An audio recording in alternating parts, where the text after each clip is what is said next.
Welcome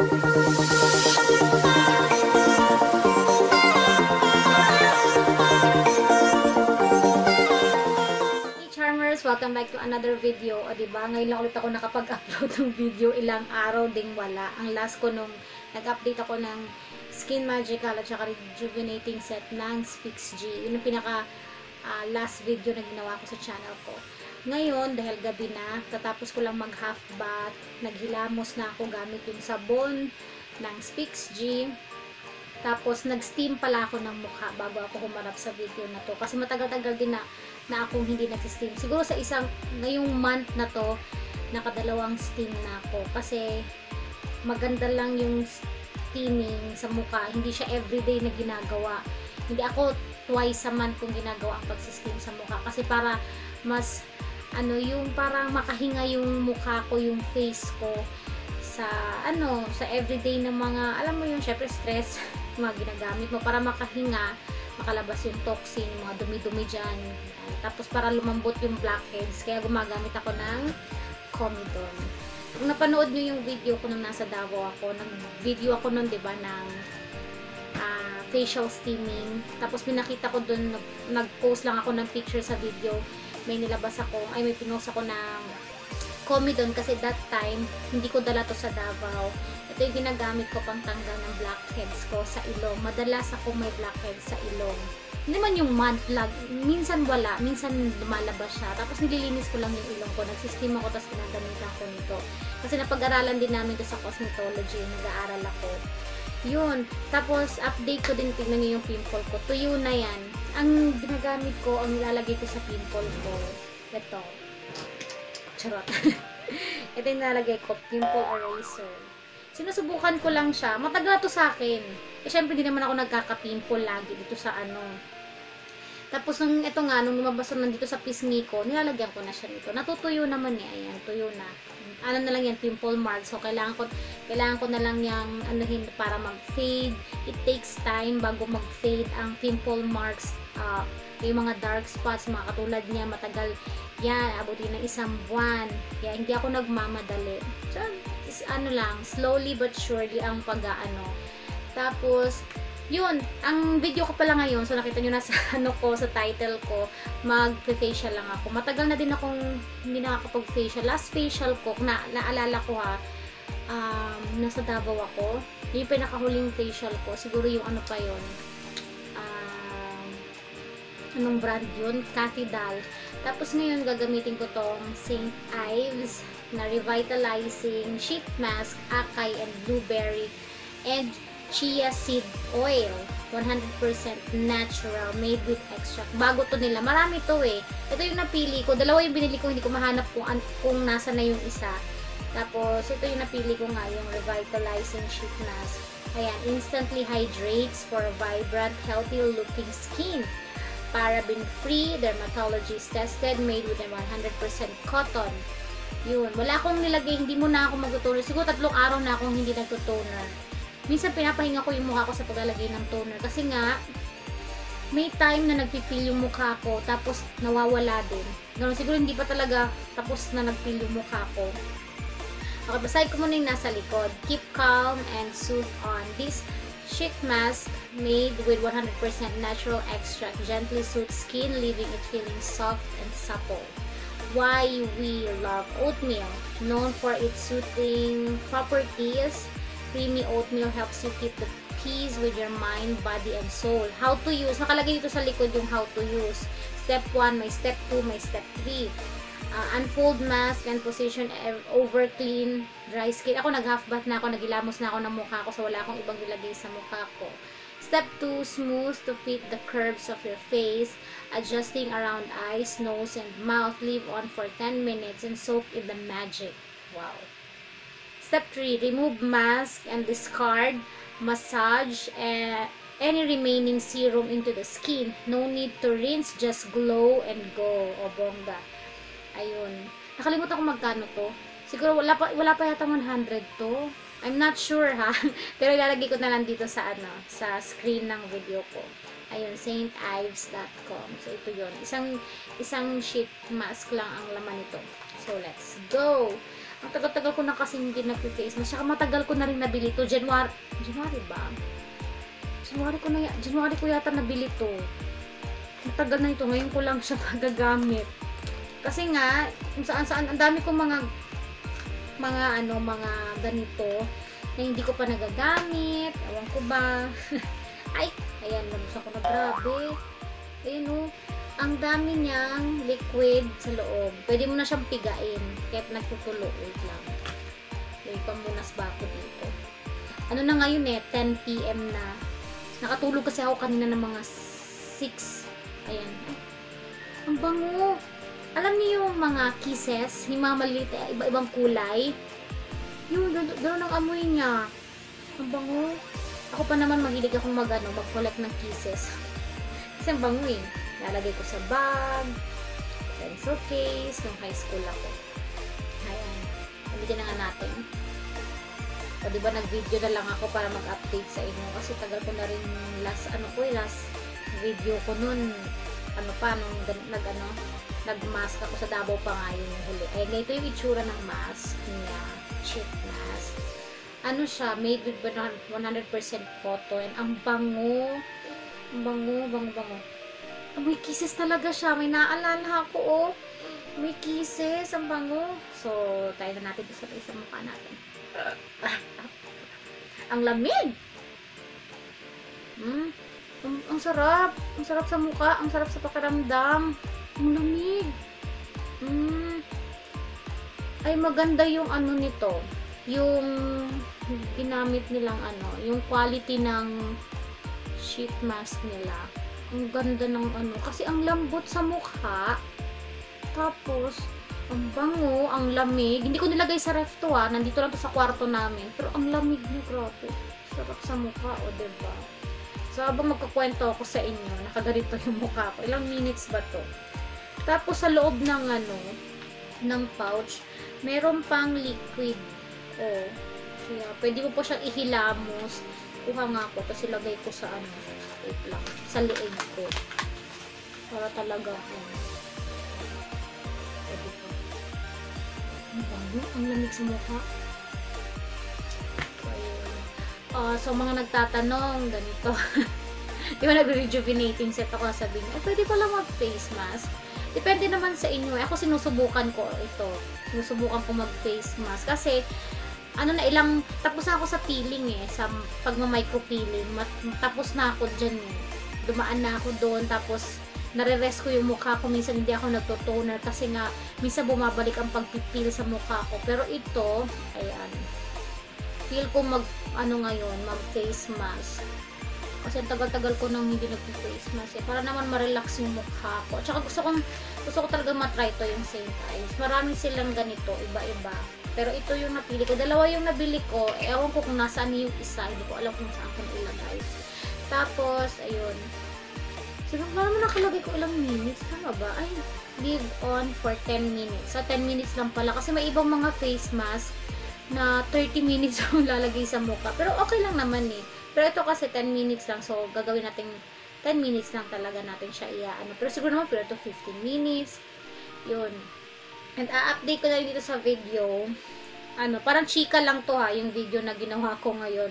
Nag-face mask. Tapos magkukwento sa inyo. May bago akong gagamiting i-take na supplement. Collagen supplement. Made in Japan din siya. Pero ito, hindi siya powder. Tablet. Okay? Tablet siya. And yun. Saka ko na siya sa inyo. Hindi ko pa naman natitake kasi dumating siya kahapon ba? Kanina lang dumating. So, magsistart ako mag-take ng tomorrow. Ayun, tomorrow. Tapos, mag-video ako nun. I-update ko kayo sa bagong collagen supplement na try ko, na iti-take ko. Ayun. Made in Japan yan. Yung iti-take ko bagong collagen. Made in Japan din siya. Tapos, i-share ko siya sa inyo bukas. Mga nagtatanong sa akin kung nag-take pa ba ako ng collagen. Ngayon lang ulit ako mag-take ng collagen. Kasi yung last collagen na tinake ko, diba, Shiseido. Shiseido yung last na take ko. Tapos naubos na yung 21 days lang kasi yun Siguro mga 2 weeks din akong walang collagen na tinitake. Puro vitamin C ako ngayon. Yes, puro vitamin. Puro vitamin C ang tinitake ko ngayon. Wala akong tinitake na whitening supplement. Kasi yung whitening, yung Amaranth ko, padating pa lang sa akin. Tapos, itong collagen, kanina lang siya dumating. So, yun. Mga 2 weeks din akong walang tinitake na whitening supplement. Glutathione supplement, Amaranth, at saka collagen. So, perfect kasi magkakasabay-sabay. Ina-update ko ulit kayo. Yun. Ang sarap talaga sa feeling sa mukha.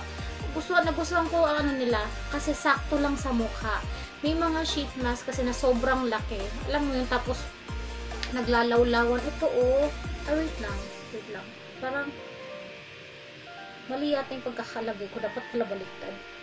Pero okay lang. Ay, ito pala. Meron pang ganito. Hindi ko na ano. Ayan. Nag-ano ako nag-half bath na ako ngayong gabi. Naghilamos ng sabon. Tapos, nag-steam. Nag-facial steaming ako. Pag nag-facial steaming ako, pagkatapos ko mag-facial steam, ang presko ng mukha ko. Ang glow, ang fresh, parang nagpapasalamat yung mukha ko sa ginawa kong facial steaming kasi nakahinga siya. Alam mo yung ganon? Minsan mag-facial steam kayo twice a month. Ayun. Maganda siya sa mukha. Yan. wala pa namang 10 minutes. Ano pa ba ikukwento ko sa inyo? So, ayun. Antayan natin ang 10 minutes. Tapos, tignan natin kung ano yung feeling sa, kung nakaka-revitalize pa talaga siya ng, revitalizing sheet na. Maganda kasi yung akay. Maganda din yung blueberry and chia seed oil. Instantly hydrates for vibrant, healthy-looking skin. Ayan tayo healthy looking skin. Diba? Ilang days din akong walang video kasi na-busy din talaga ako dahil yung kapatid ko ng lalaki nakaalis na siya and nag-focus kami sa kapatid kong lalaki habang bumabiyahe siya papuntang abroad. Nag-focus kami sa kanya kaya na-busy din kami magkakapatid. Yun, kaya todo ang effort namin magkakapatid na mag-update sa kanya kung nasan na siya, yung kapatid kong lalaki. Kaya siguro wala din akong time talaga mag-video. Tapos ngayon okay na, nakarating na siya dun sa Bermuda. And we're happy. Congratulations! Yun. Yun naman kwento ko sa inyo. Sabi nga sa akin ni Jerome, ba't parang wala ka ng video? Wala ka ng update sa YouTube. Sabi ko, relax. Busy pa ako. Ayun. Siguro pag nakauwi na kami ng Davao, ayun, sunod-sunod may mga video na akong nakalista sa mga gagawin ko mga video. Yun kasi sa Davao kasi may ano ba yan? Walang problemang gumawa ng video doon kasi tahimik. Tapos natural yung lighting kasi sa kusina namin pag binuksan mo yung bintana doon, talagang ang liwanag. Yun, kaya nakalista yun para sa Davao yun ang mga video, yung mga nilista ko. Yung mga dito, update ng Skin Magica, ng Speaks G, ganon. So, yun, siguro naka 10 minutes na ako. Masarap talaga mag-face mask. Minsan gawin nyo din mag-face mask before bedtime. Ang sarap sa mukha. Kahit pa siguro nakatulog kang ganun, no? Tapos pag gising mo, tanggalin mo na lang siya. Ang sarap sa mukha. Ako kasi nakatulog ako kanina. Siguro naka 10 minutes na ako. Wala pa. Massage. Tapos, pag tinanggal na natin to, yung serum, hindi na to babanlawan. Imamassage na lang natin yung mukha natin. Yung tinuro sa amin, yung nag-aaral ako ng cosmetology, may tinuro sa amin na facial massage. Siya, mahirap Meron akong kopya nun. Hindi ko na nga kabisado Pero may mga ibang facial massage na memorize ko pa. May iba naman hindi pa. Kasi marami kasi yun Pero yung mga basic alam ko. Maganda din yung facial massage minsan sa mukha. Maganda din yun. Para mag-circulate yung ating blood. Tapos, minsan gumagamit ako nito. Alam niyo ba ito? Ito Charlotte to Binigay niya kay mama. Tapos, nung umuwi kami ng Davao, sabi sa akin ni Charlotte, iuwi ko daw to dito. Binigay niya na lang sa akin. Tapos, ginagamit pang facial massage. Pwede siya sa body. Nakakatuwa to eh. Kasi pag imamassage mo tong ganon, parang hinihigop yung balat mo. Pati sa mukha. Kasi sabi nila, maganda daw to for V-shape na face. Yun. Pero hindi ko naman siya everyday ginagamit. Minsan lang. Pag trip ko, pag gusto ko. Ayun. Siguro naman naka 10 minutes na ako. Tanggalin na natin. Oh. Ang bango. Ayun yung mukha ko. Diba? Fresh lang. Hindi natin ano yan. So, ito itatapon na natin. Hindi natin hihilamusan yung serum na nasa face natin. Kasi hanggang kinabukasan na matutulog tayo na ganito. Tapos, dito sa sa loob, meron pa kasing serum na natitira. Sayang naman ko natapon ko. Wait lang. Ilalagay ko muna sa mukha ko. Sayang eh. Oh, diba? Ang bango talaga pa may kisses. Diba? Ano mo natin na massage natin. Sa face. Ayan. Tsaka alam nyo ba, dati pag naghihilamos ako, talagang, alam mo yung nagmamadali lagi. Wala naman akong lakad. Pag naliligo ako, laging nagmamadali ako magsabon sa mukha. Yung talagang ganon. Ngayon, hindi na ganon. Talagang with all the care. Yung pag naghihilamos ako ganon. Parang slow motion ang ginagawa ko pag pagsusok sa mukha ko. Hindi katulad nung dati na talagang nagmamadali. Ngayon, hindi na. Talagang dahan-dahan. Dahan-dahan na ganon ako magsabon. Ganon. Akala mo naka-slow motion ako pag nag-aano eh.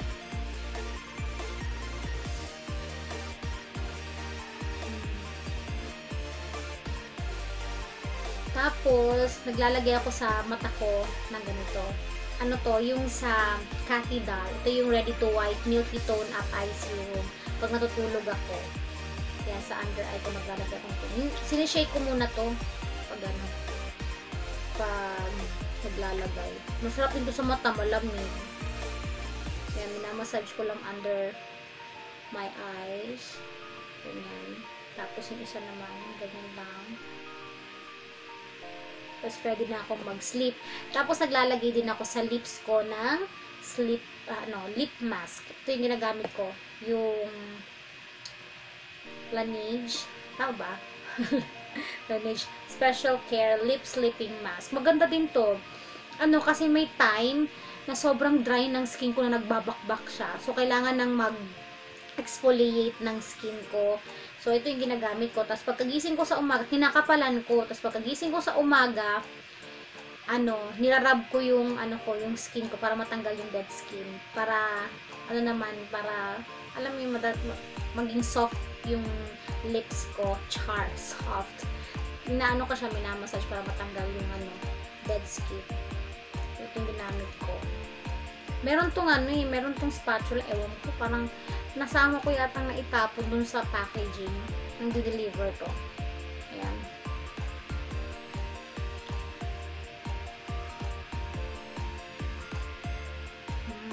So, yun. Ready na akong mag-sleep. And, bago ako matulog, nag-lotion ako. Kaya sa gabi, nag-half bath talaga ako. Pag hindi ako nakapag-half bath, hindi ako mag-lotion yan. Pero pag nag-half bath ako sa gabi, nag-lotion ako buong katawan. So, buong katawan ako nag-lotion bago matulog. Kasi dinadamihan ko para pagising ko sa umaga, supple yung skin ko tsaka moist. Yun. Tapos pagdating ng alas 8 or 9, nag-aano na ako na nag-workout na ako na. Yun. Tapos pagkatapos ko mag-workout, ang breakfast ko yun mga 10 o'clock na ng umaga. Diba, nagkwento na ako. Sa napahaba na yung kwento ko sa inyo eh. Siguro abitin tong kwento ko. Tapos yun, yung pinaka ko, kung nag-breakfast ako ng 10 a.m., na ako niyan, hindi na ako makakakain ng lunch ng 12 kasi busog pa ako. Ganun. Tapos ang mga kinakain ko, gulay, ayun, mga salad, tapos kamote, saging, talong, ganun ang kinakain ko, wheat breads, tapos low-fat milk, tapos hard-boiled egg, ganun ang mga kinakain ko. Tapos, pag magme-merienda, Skyflakes, inom ulit ako ng gatas, more water, ganun. Minsan kamote, tapos nagpapabili ako kay Jerome ng saging na saba. Sa gabi, hindi na ako nagra-rice. Ulam, ganun. Tapos, minsan wheat bread, tsaka gatas, ginakain ko. Tapos more on gulay talaga. Kumakain talaga ako ng gulay, as in. Simula nung nag-asawa ako, kumakain na ako ng gulay. Kasi nung dalaga ako, hindi ako kumakain ng gulay. Dito ako natutong kumain ng gulay kina Jerome. Kasi nung Ilocano, mahilig sa gulay. Dito ako natuto. So, yun. Kung biting tong kwento ko, may gusto kayong ikwento ko pa, sa susunod na video, gagawin ko yan ng ano ba tawag dyan? Part 2. Yun. Tapos ito na yung mukha ko. Ayan, ang ganda nito sa mukha. Ayan, medyo malagkit lang siya. Siyempre, kasi yung serum, diba? Pero maganda siya sa mukha. Dahil nagre-rejuve ako, hindi naman siya mahapdi. Wala akong nararamdaman. Tignan natin. So, wala naman eh. Diba? So, matutulog akong ganito yung peg ko. Tapos mag-lotion pa ako ng buong katawan. So, sleep na ako. Yun, good night. Maraming salamat sa panonood ng video ko hanggang sa dulo. 20 minutes and 55 seconds na to. Mahaba na. Yung maraming salamat. And kung bago ka sa channel ko, ako po si Charmy Lagaso. Gumagawa po ako ng product reviews of rejuvenating, collagen, whitening supplement, at kung ano-ano pa. Yun, thanks for watching and see you on my next video. Hi! Good night!